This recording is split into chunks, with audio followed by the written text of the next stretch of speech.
Hello students, நம்ம இந்த வீடியோல NCERT class 10 scienceல இருக்கிற chapter 3 metals and non-metals. So இந்த சாப்டருடைய part 3 வீடியோ தான் பார்க்க போறோம். இதுல chemical properties of metal இந்த டாபிக்கை பத்தி பார்ப்போம். இதுக்கு முன்னாடி பார்ட்ல எல்லாம் பாத்தீங்க அப்படினா நம்ம metals and non-metals ஓட physical property என்னென்ன இருக்குது அப்படிங்கறத பார்த்திருந்தோம். இப்போ வந்து chemical properties of metals பத்தி நம்ம பார்க்க போறோம். இதுக்கு நம்ம collect the samples of following metals: aluminum, copper, iron, lead, magnesium, zinc and sodium. So இந்த metals ஓட samples-லாம் நம்ம வந்து கலெக்ட் பண்ணிட்டு நம்ம வந்து ஒரு 4 ரியாக்ஷன் செய்ய போறோம். ஓகேங்களா? நம்ம புக்ல வந்து ஒரு 4 ரியாக்ஷன் செய்ய சொல்லிருக்காங்க. என்னென்னன்னு பாப்போம். What happen when metals are burned in air? ஏர்ல வந்து இந்த metals எல்லாம் எரிக்கும் பொழுது நமக்கு என்னவாகுது அப்படிங்கறத பார்க்கணும். இது வந்து ஃபர்ஸ்ட் ரியாக்ஷன். ஓகே? சரி, செகண்ட் வந்து பாத்தீங்கன்னா what happen when metals react with water? So இந்த metals எல்லாம் வாட்டர்ல நம்ம போட்டு அது எப்படி ரியாக்ட் ஆகுது அப்படிங்கறத பார்க்க போறோம். Next, third one பாத்தீங்க அப்படினா what happen when metals react with acids? ஆசிட்ல வந்து இந்த மெட்டல் எப்படி ரியாக்ட் ஆகும் அப்படினு ஒவ்வொரு மெட்டலையும் நம்ம செக் பண்ணி பார்க்க போறோம். சரி, how do metals react with solutions of other metal salts? மத்த metal salts ஓட சொல்யூஷனை ரெடி பண்ணி அதுல இந்த மெட்டல்ஸ் எல்லாம் ரியாக்ட் ஆகுதா, எப்படி ரியாக்ட் ஆகுது, என்ன நடக்குது அப்படிங்கறத பார்க்க போறோம். ஓகேங்களா? சோ இந்த 4 ரியாக்ஷன்ஸ் மூலமா நம்ம வந்து இந்த மெட்டல்ஸோட கெமிக்கல் ப்ராப்பர்ட்டீஸை நம்ம தெரிஞ்சுக்க முடியும் அப்படிங்கிறதுக்காக புக்ல நம்ம கொடுத்திருக்காங்க. ஓகே, சோ இப்போ நம்ம இந்த வீடியோல ஒரே ஒரு ரியாக்ஷன் மட்டும் தான் பார்க்க போறோம். ஃபர்ஸ்ட் ரியாக்ஷன் மட்டும் பார்க்க போறோம். இதுக்கே நமக்கு நிறைய பாயிண்ட்ஸ் இருக்கும். ஓகேங்களா? சோ அடுத்ததெல்லாம் நம்ம அடுத்த வீடியோல பார்ப்போம். What happen when metals are burned in air? So ஏர்ல வந்து மெட்டல்ஸை வந்து எரிக்கும் பொழுது நமக்கு என்ன ஆகுது? நல்லா ஞாபகம் வச்சுக்கோங்க. ஏர்ல அப்படினாலே ஆக்சிஜன் அப்படிங்கிறது தான் இங்க மீனிங். ஓகேங்களா? சோ அப்ப எல்லா மெட்டல்ஸையும் நம்ம ஆக்சிஜன்ல தான் எரிக்க போறோம். ஏன்னா ஏர்ல வந்து எரியக்கூடிய நமக்கு கேஸ் வந்து ஆக்சிஜன் தான். எரிக்கக்கூடிய கேஸ் வந்து நமக்கு ஆக்சிஜன் தான். அப்ப ஆக்சிஜனோட தான் ரியாக்ட் ஆக போகுது. ஓகே, சோ இந்த ரியாக்ஷனை நம்ம ஆல்ரெடி ஃபர்ஸ்ட் சாப்டர்ல ஃபர்ஸ்ட் ஆக்டிவிட்டியாவே நம்ம படிச்சிருக்கோம். நமக்கு வந்து மெட்டல்ஸை வந்து பர்ன் பண்றது தான். இதில் வந்து மெக்னீஷியம் ரிப்பன் எடுத்துக்கிட்டு நம்ம என்ன பண்ணிப்போம் பார்த்தீங்கன்னா அந்த ஃப்ளேமில் வந்து பர்ன் பண்ணும்போது நமக்கு மெக்னீஷியம் ஆக்சைடு ஆஷாக நமக்கு கிடச்சிருக்கும். ஓகேங்களா? அந்த ரியாக்ஷன் தான் ஃபஸ்ட்டு நமக்கு மெட்டலோட ரியாக்ஷனே. ஓகேங்களா? சரி, இப்போ நம்ம அதுதான் வந்து ஃபஸ்ட்டு நம்ம எக்ஸாம்பிளுக்கு பார்க்க போகிறோம். அது மாதிரி நமக்கு வந்து மெட்டல் அதாவது மெக்னீஷியத்தை வந்து நம்ம எரிக்கும் பொழுது நமக்கு வந்து டாஸ்லிங் ஒயிட் ஃப்ளேம் நமக்கு கிடைக்கும். ஓகேங்களா? ஸோ அப்போ அந்த மெக்னீஷியம் வந்து மெக்னீஷியம் ஆக்சைடாக நமக்கு மாறும். ஓகே, ஸோ நல்லா பிரைட்டான ஒயிட் கலர் நமக்கு எரியும் இந்த படத்தில் காட்டியிருக்க மாதிரி. ஓகேங்களா? அந்த மாதிரி நம்ம ஆல்ரெடி படிச்சிருக்கோம். இந்த சாப்டர் 1ல ஆக்டிவிட்டி 1.1ல நம்ம படிச்சிருக்கோம். ஓகே, ஸோ அதை கண்டினியூ பண்ணி மற்ற மெட்டல்ஸையும் இப்போ நம்ம பார்க்க போகிறோம். சரி, இப்போ மற்ற மெட்டல்ஸுக்கு நம்ம என்ன பண்ணலாம்? ஆக்டிவிட்டி 3.9 பண்ண போகிறோம். Hold any of the samples taken above with a pair of tongs and try burning over a flame. சரி, இதே மாதிரி நீங்கள் வந்து டாங்ஸில் ஒவ்வொன்றா எடுத்து நீங்கள் என்ன பண்ணுறீங்க அப்படின்னு பார்த்தீங்கன்னா எரிச்சு பாருங்க. Repeat with other metal samples. Collect the product if formed. இந்த மாதிரி நீங்கள் எரிக்கும் போது உருவாகிற அந்த ப்ராடக்டை கலெக்ட் பண்ணி வச்சுக்கோங்க. அதை வச்சு நம்ம நிறையா வந்து ரியாக்ஷன் பண்ணி நம்ம நிறைய பாயிண்ட்ஸ் வந்து சொல்ல போகிறோம். அதோட கெமிக்கல் ரியாக்ஷன் நிறைய பாயிண்ட்ஸ் நம்ம சொல்ல போகிறோம். சரி, இப்போ நம்ம செஞ்சதை வச்சு நமக்கு சில கொஷின்ஸ் கேட்டிருக்காங்க. அதுக்கு போது நம்ம ஆன்சர் பண்ணுவோம். Which metals burn easily? எந்த மெட்டல் வந்து நமக்கு ஈஸியாக வந்து பர்ன் ஆகுது அப்படின்னு பார்த்தீங்கன்னா சோடியம். ஓகேங்களா? சோடியம் வந்து நமக்கு ஈஸியாக பர்ன் ஆகும். சோடியத்தை பற்றி ஃபிசிக்கல் ப்ராப்பர்ட்டியில் ஒரு ஸ்பெஷல் ப்ராப்பர்ட்டி நம்ம படிச்சிருக்கோம். என்ன அப்படின்னு பார்த்தீங்கன்னா மெட்டல்ஸ்னாலே நமக்கு ஸ்ட்ராங்காக இருக்கும் அப்படிங்கிற நமக்கு தெரியும். ஓகேங்களா? ஸோ இதில் வந்து பார்த்தீங்கன்னா சோடியம் மட்டும் நமக்கு வந்து டிஃப்ரெண்ட். எப்படி இருக்கும்? சோடியம் வந்து ரொம்ப சாஃப்டான மெட்டல். அதை வந்து நைஃபால கூட நம்மளால கட் பண்ண முடியும். அந்த அளவுக்கு சாஃப்டானது சோடியம். ஓகேங்களா? அப்போ பாருங்க, இப்போ சோடியம் தான் ஈஸியாக நமக்கு பர்ன் ஆகுது. First, what flame colour did you observe when the metal burn? Metal வந்து எரியும் பொழுது என்ன கலர் வந்து உங்களுக்கு தெரியுது அப்படின்னு எல்லோ கலர் நமக்கு தெரியுது. how does the metal surface appear after burning? So எரிஞ்சதுக்கு அப்புறம் அந்த மெட்டல் சர்ஃபேஸை பார்த்தீங்கன்னா உங்களுக்கு எப்படி இருக்குது அப்படின்னு பார்த்தீங்கன்னா சில்வர் ஒயிட் கலரில் நமக்கு மெட்டல் சர்ஃபேஸ் வந்து மாறுது. Arrange the metals in the decreasing order of their reactive towards oxygen. So இப்போ நம்ம எரிக்கிறதுனால நம்ம சொன்னோம் இல்லையா, ஃபர்ஸ்ட் எடுத்ததுமே ஆக்சிஜனில் தான் அது எரியும் அப்படின்னு. ஸோ அந்த மாதிரி ஆக்சிஜனில் அப்போ ரியாக்ட் ஆகும் பொழுது அந்த ரியாக்ஷனை வச்சு எது வந்து அதிகமாக ரியாக்ட் ஆகுது, எது ரொம்ப லோவாக ரியாக்ட் ஆகுது, இதை வச்சு டிக்ரீசிங் ஆர்டரில் நீங்கள் எழுதுங்க அப்படின்ட்டு இருக்காங்க. ஸோ அப்போ நம்ம இந்த சாம்பிள் எல்லாமே நம்ம டெஸ்ட் பண்ணிட்டோம். சோடியம் தான் இருக்கிறதே நமக்கு ஹையாக வந்து ஆக்சிஜனில் சீக்கிரமே ரியாக்ட் ஆகுது, அதாவது சீக்கிரமே எரியுது. இதுக்கு ரொம்ப லோவாக ஆக்சிஜனில் எரியுது வந்து காப்பர் மட்டும்தான். ஓகேங்களா? ஸோ அப்போ இந்த வச்சு நம்ம சீரீஸ் எழுதணும் அப்படின்னா சோடியத்துக்கு அடுத்தது magnesium, aluminium, zinc, iron, laddu, லாஸ்ட்டாக வந்து காப்பர். இப்படி தான் ரியாக்ஷன் நமக்கு இருக்குது. ஓகேங்களா, இது நம்ம அப்சர்வேஷன் வச்சு தெரிஞ்சுக்கிட்டோம். ஓகே, ஸோ அப்போ அடுத்த கொஸ்டின் நம்ம என்ன கேட்குறாங்க, R the product soluble in water.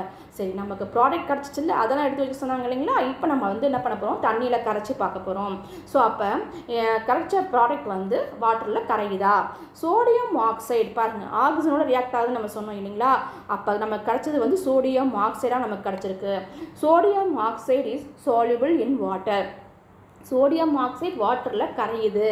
Okay, அப்போ other metal oxides are insoluble. மற்ற மெட்டல் ஆக்சைடெலாம் தண்ணியில் கரையலை. அப்போ சோடியம் ஆக்சைடு மட்டும்தான் கரையுது. அப்போ சோடியத்தை நம்ம எரிக்கும் பொழுது ஏரில் வந்து பர்ன் பண்ணும்போது சோடியம் ஆக்சைடாக மாறுது. அந்த ப்ராடக்ட் நமக்கு வாட்டரில் வந்து கரையுது. ஓகேங்களா, மற்ற மெட்டல்ஸோட ப்ராடக்ட் எதுவுமே நமக்கு வாட்டரில் வந்து கரையலை. ஓகே, சரி, அப்போ மற்ற மெட்டல்ஸோட ப்ராடக்ட்டும் ஆக்சைடாக மாறுமா. Almost all metal combines with oxygen to form the metal oxide. எல்லா மெட்டலுமே ஆக்சிஜனோட கம்பைன் ஆகி மெட்டல் ஆக்சைடாக தான் நமக்கு மாறும். ஓகேங்களா, எப்படி சோடியம் ஆக்சைடு மாறிச்சோ அதே மாதிரி எல்லா மெட்டலுமே ஆக்சிஜனோட கம்பைன் ஆகி அதோட மெட்டல் ஆக்சைடாக தான் மாறும். அப்போ ஜென்ரல் ஃபார்ம் எழுதுவோமா, metal plus oxygen use metal oxide. ஓகேங்களா, சரி, எக்ஸாம்பிளுக்கு 2 மெட்டல் பார்ப்போம். வென் காப்பரை வந்து இஸ் ஹீட்டட் இன் ஏரில் வந்து எரிக்கிறோம். இட் கம்பைன் வித் ஆக்சிஜன், ஆக்சிஜனோட கம்பைன் ஆகி to form copper two oxide. அதாவது காப்பர் டு ஆக்சைடு நமக்கு ப்ராடக்டாக கிடைக்கிது. அது எப்படி இருக்குன்னா பிளாக் கலரில் இருக்கும். அதனால தான் நம்ம இதை சொன்னோம்னா சொல்லுவோம்னா பிளாக் ஆக்சைடு அப்படின்னு சொல்லுவோம். இதை இன்னொரு பேர் சொல்லுவாங்க, காப்பர் டு ஆக்சைடுக்கு பிளாக் ஆக்சைடுன்னு சொல்லுவாங்க. ஏன்னா 1 மார்க் கொஸ்டின் பாயிண்ட் ஆஃப் வியூவில் இது வந்து டிஃப்ரெண்ட்டாக இருக்குது இல்லைங்களா, அது இம்பார்ட்டன்ட். ஓகே, காப்பர் 2 ஆக்சைடுக்கு பிளாக் ஆக்சைடுன்னு பேர் இருக்குது. சரி, இந்த ரியாக்ஷனை ஈக்குவேஷன் எழுதணும் அப்படின்னா 2Cu + O2 gives 2CuO. Copper 2 oxide நமக்கு கிடச்சிருச்சு. சிமிலர்லி இதே மாதிரி இன்னொரு ரியாக்ஷன் எழுதுவோம். எதுக்கு, aluminium form aluminium oxide. Aluminium வந்து அலுமினியம் ஆக்சைடு நமக்கு கொடுக்குது. அப்போ 4Al + 3O2 gives 2Al2O3. Okay, clear. சரி, அப்போ எல்லா மெட்டலுக்கும் நம்ம ஆக்சிஜனோட ரியாக்ட் ஆனால் மெட்டல் ஆக்சைடாக நமக்கு மாறுது. Okay, how copper oxide react with hydrochloric acid. நமக்கு இப்போ கிடச்சிது இல்லைங்களா காப்பர் ஆக்சைடு. இது வந்து ஹைட்ரோக்ளோரிக் ஆக்சைடோட என்னவாகும், HCl சேர்க்க போகிறோம். ஓகேங்களா, ஹைட்ரோக்ளோரிக் ஆசிடோட சேர்க்க போகிறோம். அப்போ என்னவாகும், metal oxides are basic in nature. காமனாக நமக்கு கிடைக்கிற எல்லா மெட்டல் ஆக்சைடும் எப்படி இருக்கும்னா பேசிக் நேச்சராக தான் இருக்கும். பட் சம் மெட்டல் ஆக்சைட், சில மெட்டல் ஆக்சைட்ஸ் எடுத்துக்கிட்டிங்கன்னா சச்சஸ் அலுமினியம் ஆக்சைடு, ஜிங்க் ஆக்சைடு, இந்த 2 மெட்டல் ஆக்சைடு சொல்லலாம். ஓகேங்களா, சில மெட்டல் ஆக்சைட்ஸ் எடுத்துக்கிட்டிங்க அப்படின்னா எக்ஸாம்பிளுக்கு அலுமினியம் ஆக்சைடு, ஜிங்க் ஆக்சைடு, இந்த மாதிரி மெட்டல் ஆக்சைடு எடுத்துக்கிட்டிங்கன்னா so both acidic as well as basic behaviour. அப்போ இந்த 2 மெட்டல் ஆக்சைட்ஸுக்கும் ஆசிட் பிஹேவியரும் இருக்கும், பேஸோட பிஹேவியரும் இருக்கும். ஆசிடாகவும் பேஸோட நேச்சர் 2 நேச்சருமே அதுக்கு இருக்கும் அப்படிங்கிறாங்க. பாருங்கள், டிஃப்ரெண்ட்டாக இருக்கிறத நல்லா நோட் பண்ணிக்கோங்க. ஏன்னா 1 மார்க்கில் இதெல்லாம் கேட்பாங்க. ஸோ அலுமினியம் ஆக்சைடும் ஜிங்க் ஆக்சைடுக்கும் 2 நேச்சரும் இருக்குது. அதாவது அசிடிக் நேச்சரும் இருக்குது, பேசிக் நேச்சரும் இருக்குது. பொதுவாக பார்த்தீங்கன்னா மெட்டல் ஆக்சைடு எல்லாமே பேசிக் நேச்சரில் தான் இருக்கும். இது 2 மட்டும் டிஃப்ரெண்ட்டாக இருக்குது. ஓகேங்களா, சரி, இப்போ நம்ம அதுக்கு என்ன பண்ண போகிறோம்னா such metal oxide which react with both acids as well as base to product salt and water are known as amphoteric oxides. இந்த மாதிரி 2 அலுமினியம் ஜிங்க் ஆக்சைடு இருக்குது பார்த்தீங்களா, இது 2மே நமக்கு என்ன ஆகுதுன்னு பார்த்தீங்கன்னா ஆசிடோடையும் பேஸோடையும் நமக்கு ரியாக்ட் ஆகி நமக்கு வந்து சால்ட்டையும் வாட்டரையும் கொடுக்குது. அதோட சால்ட்டையும் வாட்டரையும் கொடுக்குது. ஓகேங்களா, ஸோ அப்போ இது வந்து பார்த்தீங்க அப்படின்னா ஆம்போட்டெரிக் ஆக்சைட்ஸ்னு சொல்லுவோம். இதை டிஃப்ரெண்ட்டாக என்ன சொல்கிறோம் அப்படின்னு பார்த்தீங்கன்னா ஆம்போட்டெரிக் ஆக்சைட்ஸ்னு சொல்கிறோம். ஓகேங்களா, இதையும் நோட் பண்ணிக்கோங்க. ஸோ இதுதான் வந்து டிஃப்ரெண்ட்டாக இருக்கிறதுனால, அதாவது ஆசிடோடையும் பேஸோடையும் ரியாக்ட் ஆகி அதோட சால்ட்டை நமக்கு கொடுக்கறதுனால, சால்ட் மட்டும் இல்லை அதோட வாட்டரும் நமக்கு சேர்ந்து கொடுக்குது.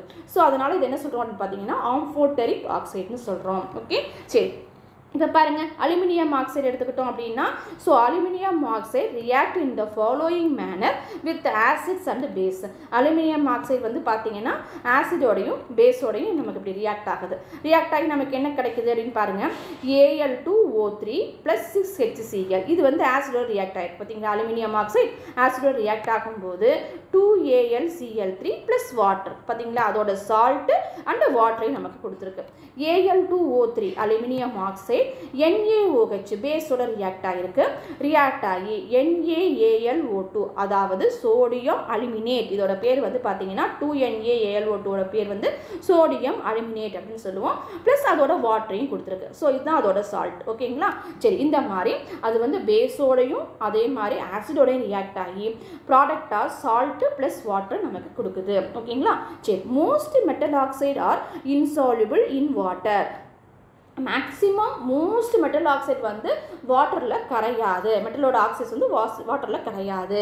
But some of these dissolve in water to form alkalis. சில இது மட்டும், ஓகேங்களா, சில இது மட்டும் வாட்டரில் டிசால்வ் ஆகி நமக்கு வந்து ஆல்கலீஸை ஃபார்ம் பண்ணும். ஓகேங்களா, அப்போ வாட்டரோட டிசால்வ் ஆகி நமக்கு கிடைக்கிற அந்த மெட்டல் ஆக்சைட்ஸ்க்கு பேர் என்னன்னு பார்த்தீங்கன்னா ஆல்கலீஸ்னு பேர். ஓகேங்களா, ஸோ அப்போ எல்லா மெட்டல் ஆக்சைடும் வாட்டரில் கரையாது. ஒரு சில மெட்டல் ஆக்சைடு மட்டும் வாட்டரில் டிசால்வ் ஆகும். டிசால்வ் ஆகி அது ஆல்கலீஸை ஃபார்ம் பண்ணும். ஓகேங்களா, சரி. அந்த மாதிரி sodium oxide and potassium oxide இது ரெண்டுமே dissolve in water to produce alkalis. ஓகேங்களா, நல்லா ஞாபகம் வச்சுக்கோங்க. சோடியமும் பொட்டாசியமும் நமக்கு ஈஸியாக ஞாபகம் வச்சுக்கலாம். ஏன்னா ரெண்டுமே சாஃப்டான மெட்டல். அதுதான், அதனால தான் ஈஸியாக நமக்கு ரியாக்ஷன் ஆகிற சீரீஸ்லேயும் நமக்கு ஈஸியாக வந்து ரியாக்ஷன் ஆகும். ரெண்டுமே சாஃப்டான மெட்டல். ஓகேங்களா, ஸோ ஈஸியாக வந்து நைஃபால் கூட கட் பண்ண முடியும். சோடியமும் அப்படி தான், பொட்டாசியமும் அப்படி தான். ஓகே, ஸோ ஃபிசிக்கல் ப்ராப்பர்ட்டிலேயே நம்ம படிச்சிருக்கோம். அப்போ இது ரெண்டோட ஆக்சைட்ஸும் நமக்கு ஈஸியாக வந்து வாட்டரில் கரையுது. ஓகேங்களா, ஸோ கரைஞ்சி நமக்கு ஆல்கலீஸை ப்ரொடியூஸ் பண்ணுது. சரி, அதுக்கான ஈக்குவேஷன் என்ன? Na2O சோடியம் ஆக்சைடு H2ஓட ரியாக்ட் ஆகி 2NaOH. ஓகேங்களா, ஸோ இந்த மாதிரி NaOH ஆல்கலீஸை தருது. K2O பொட்டாசியம் ஆக்சைடு ப்ளஸ் H2ஓட ரியாக்ட் ஆகி 2KOH ஆல்கலீஸை நமக்கு உருவாக்குது. ஓகேங்களா, சரி. சில மெட்டல் ஆக்சைடு மட்டும் ரியாக்ட் ஆகி நமக்கு ஆல்கலீஸை ப்ரொடியூஸ் பண்ணும். அதில் இருக்கக்கூடிய சில மெட்டல் ஆக்சைடு என்னென்னா சோடியமும் பொட்டாசியம் மட்டும். ஓகேங்களா, சரி. இப்போ நம்ம அடுத்தது different metal shows different reactive towards oxygen. அதாவது டிஃப்ரெண்ட் மெட்டல்ஸ் எடுத்துக்கிட்டோம்னா டிஃப்ரெண்ட்டாக வந்து ஆக்சிஜனோட ரியாக்ட் ஆகும். எல்லாமே ஒரே மாதிரி நமக்கு ரியாக்ட் ஆகாது இல்லைங்களா. நம்ம ரியாக்ஷன் சீரீஸ்லேயே படித்தோம். ரொம்ப வேகமாக ரியாக்ட் ஆகும், சிலது ஸ்லோவாக ரியாக்ட் ஆகும்னு படித்தோம். அந்த மாதிரி டிஃப்ரெண்ட் மெட்டல் வந்து டிஃப்ரெண்ட்டாக ஆக்சிஜனோட ரியாக்ட் ஆகுது. Metal such as potassium and sodium react so vigorously. So பொட்டாசியமும் சோடியமும் எடுத்துக்கிட்டோம்னா ரொம்ப விகரஸாக, அதாவது ரொம்ப வேகமாக நமக்கு வந்து ஆக்சிஜனோட ரியாக்ட் ஆகும். That they catch the fire is kept in the open. நம்ம ஆக்சிஜனோட ரொம்ப வேகமாக ரியாக்ட் ஆகுது அப்படிங்கிறதுனால நம்மளால் இதை வந்து ஓப்பனில் வைக்க முடியாது. பொட்டாசியத்தையும் சோடியத்தையும் நம்மளால் ஓப்பனில் வைக்க முடியாது. ஏன்? நமக்கு ஏர்லேயும் ஆக்சிஜன் மிக்ஸ் ஆகிருக்குதா. ஸோ அப்போ ஏரில் இருக்கக்கூடிய ஆக்சிஜனோட ஈஸியாக ரியாக்ட் ஆகிடும். ஏன்னா இதுதான் விகரஸாக ரியாக்ட் ஆகக்கூடியதாச்சு. அப்போ நம்ம என்ன பண்ணோம்னா சாதாரண அட்மாஸ்பியர் இருக்கக்கூடிய ஆக்சிஜனோடையே ஈஸியாக நமக்கு ரியாக்ட் ஆகிடும். அதனால் இந்த சோடியத்தையும் பொட்டாசியம் நம்ம ஓப்பனில் வைக்க முடியாது. Hence to protect them and to prevent accidental fire. ஏன்னா அது வந்து ஃபயர் ஆகிடும், டக்குன்னு ரியாக்ட் ஆகி எரிய ஆரம்பிச்சிடும். அதுலேருந்து நம்ம ப்ரிவெண்ட் பண்ணணும் எதாவது சோடியத்தையும் பொட்டாசியத்தையும். அப்போ நம்ம சாதாரண அட்மாஸ்பியரில் வைக்கக்கூடாது, ஓப்பனில் வைக்கக்கூடாது. அப்போ நம்ம என்ன பண்ணலாம்? They are kept immersed in kerosene oil. Kerosene ஆயிலுக்குள்ளே தான் அதை வச்சுருப்பாங்க, எதை சோடியத்தையும் பொட்டாசியத்தையும். சாதாரணமாகவே நம்ம ஏரில் இருக்கக்கூடிய ஆக்சிஜனோடய ரியாக்ட் ஆகிடும். அதனால் நம்மளால் வந்து சாதாரணமாக வெளில ஓப்பனில் வைக்க முடியாது. அதை கெரோசின்குள்ளே தான் மூழ்கி வச்சுருப்பாங்க. ஓகேங்களா, கெரோசின்குள்ளே மூழ்கி இருக்கிற மாதிரி வச்சுருப்பாங்க. ஏன் தண்ணியில் வைக்கலாமே, ஏன் தண்ணியில் வைக்கிறது இல்லை? அப்போ வாட்டரோட என்னவாகும்? நமக்கு அடுத்த ரியாக்ஷனே வாட்டரோட ரியாக்ஷன் தான். அப்போ படிக்கும்போது நம்ம படிப்போம். பட் ஆனால் இதை கெரோசினில் தான் வைக்கணும். அப்போ நம்ம ஞாபகம் வச்சுக்குவோம். ஸோ வாட்டரில் ஏன் நம்ம வைக்கலைன்னு நம்ம அதை அப்போ அடுத்த ரியாக்ஷனை நம்ம பார்ப்போம். At ordinary temperature, the surface of metal such as magnesium, aluminum, zinc, lead, etc. So அந்த நார்மல் டெம்பரேச்சரில் ஓகேங்களா, நமக்கு டெய்லி இருக்கக்கூடிய நார்மல் அட்மாஸ்பியர் டெம்பரேச்சரில் இந்த மெட்டல்ஸ் எடுத்துக்கிட்டோம்னா, அதாவது மெக்னீஷியம், அலுமினியம், ஜிங்க்கு, லெட்டு, இந்த மாதிரி நிறைய மெட்டல்ஸ் எடுத்துக்கிட்டோம்னா அது சர்ஃபேஸ் என்னவாகும் அப்படின்னு பார்த்தீங்கன்னா are covered with a thin layer of oxide. ஓகேங்களா, சாதாரண டெம்பரேச்சரில் இந்த மாதிரி மெட்டல்ஸ் எல்லாம் நம்ம வந்து வைக்கும் பொழுது அதோட சர்ஃபேஸ் மேலே ஒரு தின்னான ஒரு ஆக்சைடு லேயர் நமக்கு ஃபார்ம் ஆகும். இப்போயும் நமக்கு ஆக்சைடு தான் உருவாகுது. இதை நம்ம வந்து பேர்ன் பண்ணி உருவாக்கலை. சாதாரணமாக டெம்பரேச்சரில் அட்மாஸ்பியரில் இருக்கக்கூடிய ஆக்சிஜனோடையே அது ரியாக்ட் ஆகுது. எல்லா மெட்டலும் ஓகேங்களா ரியாக்ட் ஆகி மேலே ஒரு லேயரை உருவாக்குது, தின் ஆக்சைட்ஸ் லேயரை உருவாக்குது. ஓகே, ஸோ எல்லா மெட்டலும் அந்த மாதிரி உருவாக்குது. சரி, இந்த productive oxide layer prevent the metal from further oxidation. So இந்த மாதிரி தின் லேயர் உருவாகுது இல்லையா, ஆக்சைடு லேயர், இது என்ன பண்ணுது அப்படின்னு பார்த்தீங்கன்னா ஃபர்தராக இன்னும் மெட்டல் மேலும் மேலும் நம்மளால் ஆக்சைடோட ரியாக்ட் ஆகாமல் இருக்கிறதுக்கு இது வந்து ப்ரிவெண்ட் பண்ணுது.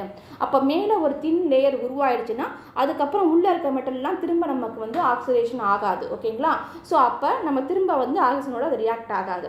மேலே இருக்கிற அந்த லேயர் மட்டும்தான் ஆக்சிஜனோட ரியாக்ட் ஆனதாக இருக்கும். உள்ளே இருக்க மெட்டல் வந்து நமக்கு வந்து சேஃப்டியாக இருக்கும். ஓகேங்களா, ஏன்னா மெட்டல் திரும்ப திரும்ப ஆக்சிடைசிங் ஆகிட்டே இருந்துச்சுன்னா மெட்டலோட ஸ்ட்ரென்த் நமக்கு குறைஞ்சி போயிடும். ஓகே, ஸோ நம்ம வந்து அயன் ரஸ்ட் ஆகுது நம்ம அதை படிச்சிருப்போம். அயன் மெட்டல் தானே, அயன் ரஸ்ட் ஆகும்போது நம்ம படிச்சிருப்போம்.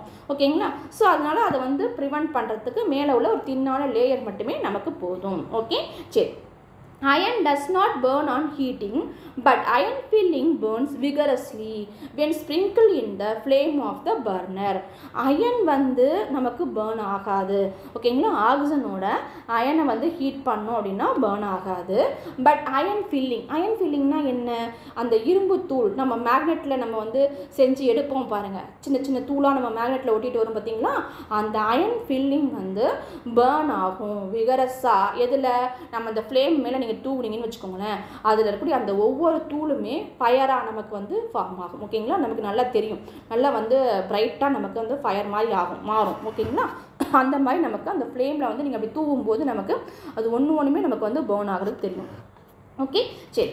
Copper does not burn, iron மாதிரியே காப்பரும் எரியாது. But the hot metal is coated with the black colored layer of copper 2 oxide. நம்ம முன்னாடியே சொன்னோம் இல்லையா இந்த பிளாக் லேயர்னு. ஸோ அதாவது இது வந்து மேலே வந்து பேர்ன் ஆகாது, மேலே வந்து பிளாக் கலரில் ஒரு கோட் நமக்கு உருவாகும் எரிக்கும் பொழுது. அது என்ன அப்படின்னு பார்த்தோம்னா காப்பர் 2 ஆக்சைடு லேயர் அது. ஸோ அப்போ இதுவும் வந்து எரியறதில்ல முழுசாக, நமக்கு ஒரு மேலே வந்து ஒரு தின்னான ஒரு லேயரை மட்டும் நமக்கு ஃபார்ம் பண்ணுது பிளாக் கலரில். ஓகேங்களா, சரி. அடுத்தது சில்வர் அண்ட் கோல்டு, இதுவும் மெட்டல் தானே. அப்போ இது என்னவாகும், do not react with oxygen even at high temperature. இது வந்து ரியாக்ட் ஆகாது, ஆக்சிஜனோட ரியாக்ட் ஆகாது. ஓகேங்களா, ஏன்னா நம்ம அதனால தான் ஆர்னமெண்ட்லாம் போட்டுக்கும் போது நமக்கு ஆக்சிஜனோட அது வந்து கரோஷன் ஆகிறதில்ல. ஓகே, ஸோ அதனோட அது வந்து ஆக்சிஜனோட ரியாக்ட் ஆகாது. இது சாதாரணமாக ஹை டெம்பரேச்சரில் கூட இது ரியாக்ட் ஆகாது. ஓகேங்களா, ஹை டெம்பரேச்சரில் கூட இது ஆக்சிஜனோட ரியாக்ட் ஆகாது. ஓகே, எது சில்வரும் கோல்டும். Okay, the reaction of magnesium is less vigorous, implying that it is not as reactive as sodium. மெக்னீஷியத்தை எடுத்துக்கிட்டிங்கன்னா மெக்னீஷியமும் ரொம்ப விகரஸாக ரியாக்ட் ஆகாது. எதோட கம்பேர் பண்ணும்போது, சோடியத்தோட கம்பேர் பண்ணி பார்க்கும் பொழுது மெக்னீஷியம் கம்மியாக தான் ரியாக்ட் ஆகும். அப்போ சோடியம் தான் இருக்கிறதுலே ரொம்ப ஹையாக விகரஸாக ரியாக்ட் ஆகும். அதனால தான் நம்ம ஓப்பன்லேயே வைக்கக்கூடாது. ஓகேங்களா, சோடியத்தோட கம்பேர் பண்ணும்போது மெக்னீஷியம் வந்து அதை விட கம்மியாக தான் ரியாக்ட் ஆகும். ஓகேங்களா, அதை விட கம்மியான ஒரு விகரஸ் தான் அதுக்கு இருக்கும். பட் ஆனால் அது நல்லா ரியாக்ட் ஆகும். பட் ஆனால் சோடியத்தோட கம்பேர் பண்ணும்போது அதை விட கம்மியாக தான் இருக்கும். ஓகேங்களா, சரி. இது வந்து எதுக்காக சொல்கிறாங்க அப்படின்னு பார்த்தீங்கன்னா இன்னோட கம்பேர் பண்ணி சொல்கிறாங்க. ஓகேங்களா, சரி. But burning in oxygen does not help us to decide about the reactive of zinc, iron, copper and lead. சரி, எல்லா மெட்டலை பற்றியும் சொல்லிட்டோம். ஆனால் ஜிங்க், அயன், காப்பர், லெட் எல்லாம் பார்த்தீங்கன்னா வெறும் ஆக்சிஜனில் பேர்ன் ஆகிறத மட்டும் வச்சு அதோட கெமிக்கல் ரியாக்ஷன் நம்மளால் கண்டுபிடிக்க முடியாது. ஏன்னா இது எல்லாமே வந்து இன்பிட்வீனில் ரியாக்ட் ஆகிறது. ஓகேங்களா, இதை வந்து ஜஸ்ட் வந்து ஏரில் நம்ம எரியறதை வச்சு அதோட கெமிக்கல் ப்ராப்பர்ட்டியை நம்மளால் அந்தளவுக்கு அண்டர்ஸ்டாண்ட் பண்ண முடியாது. சரி, இன்னும் நம்ம இன்னும் ஒரு 3 ரியாக்ஷன் இருக்குது, அதிலெல்லாம் பார்ப்போம் இதெல்லாம் எந்த அளவுக்கு ரியாக்ட் ஆகுது அப்படிங்கிறத அதெல்லாம் நம்ம வந்து செஞ்சு பார்த்து தெரிஞ்சுக்கலாம். ஓகேங்களா? சரி, இப்போ ஓரளவுக்கு வந்து நம்மளால் மெட்டல்ஸோட கெமிக்கல் ப்ராப்பர்ட்டிஸை அந்த ஃபஸ்ட் எக்ஸ்பெரிமெண்ட் மூலமாக நம்ம செஞ்சு பார்த்தாச்சு. அடுத்தடுத்த எக்ஸ்பெரிமெண்ட் மூலமாக இன்னும் என்னென்ன கெமிக்கல் ப்ராப்பர்ட்டிஸ் இருக்குன்னு நம்ம தெரிஞ்சுக்குவோம். ஓகே, சரி, சொன்னதெல்லாம் உங்களுக்கு ஈஸியாக புரிஞ்சுக்கணும்னு நினைக்கிறேன். வீடியோ உங்களுக்கு பிடிச்சிருந்தா லைக் பண்ணுங்கள், உங்கள் ஃப்ரெண்ட்ஸ்க்காக ஷேர் பண்ணுங்கள், மறக்காமல் சப்ஸ்கிரைப் பண்ணிவிடுங்க. Thank you. Thanks for watching.